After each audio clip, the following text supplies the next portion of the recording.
Ça y est, on passe enfin à la partie où on fait le papier à partir des morceaux de papier déchirés jusqu'à une composition comme celle-ci par exemple. Tout d'abord, on va parler du matériel. Il nous faut donc un tamis, un de ceux qu'on a fabriqué dans la dernière vidéo, un bac ou un évier. Par exemple, ce cadre-ci, pour l'instant, là, je le travaille toujours dans l'évier parce que l'évier est à peine plus grand que le cadre, donc c'est vraiment une taille parfaite. Sinon, un bac de la taille un tout petit peu plus grande que le cadre, c'est très bien. Un autre bac plus petit, par exemple comme un pot de glace, ou alors, est-ce qu'on va avoir bien un bac un peu plus grand comme ça, dans lequel on va mettre la bouillie de papier qu'on va faire, et dans lequel on peut aussi faire des mélanges éventuellement, comme rajouter de la couleur, teindre le papier, ou mettre des herbes par exemple dans le papier. Moi je prends après des baguettes comme ça pour plier le mélange. Il faut prendre un truc qui craint pas et que tu vas pas réutiliser pour autre chose et surtout pas pour manger en fait, ça serait bien.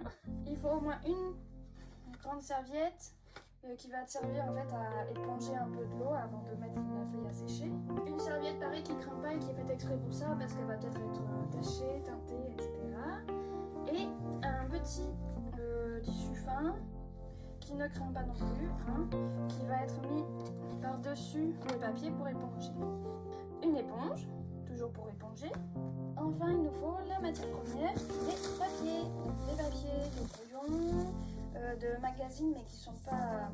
qui va un côté lisse vernis.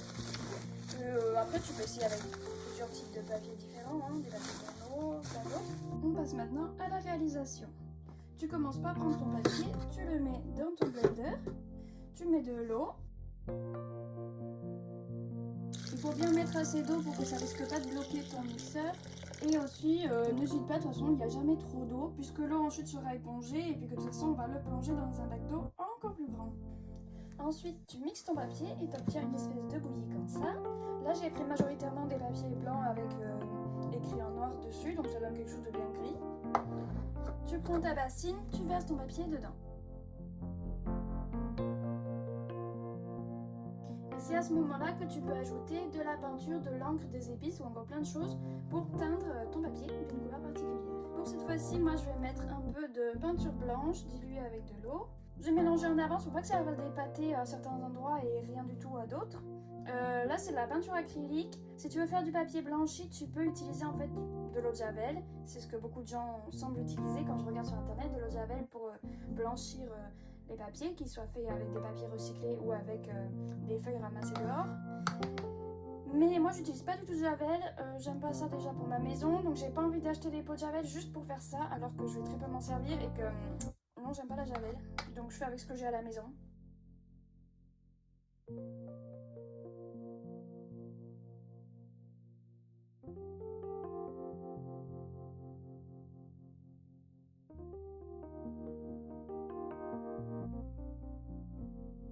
Voilà, c'est déjà plus clair et ça va encore claircir donc en séchant. Maintenant, on passe à l'évier. Alors cette vidéo, je suis en train de la monter maintenant avant de te la présenter et je me rends compte qu'elle est bien plus longue que ce que j'avais imaginé. J'ai donc décidé de la couper là.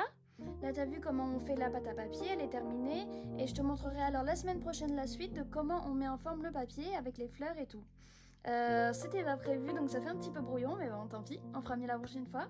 À la semaine prochaine!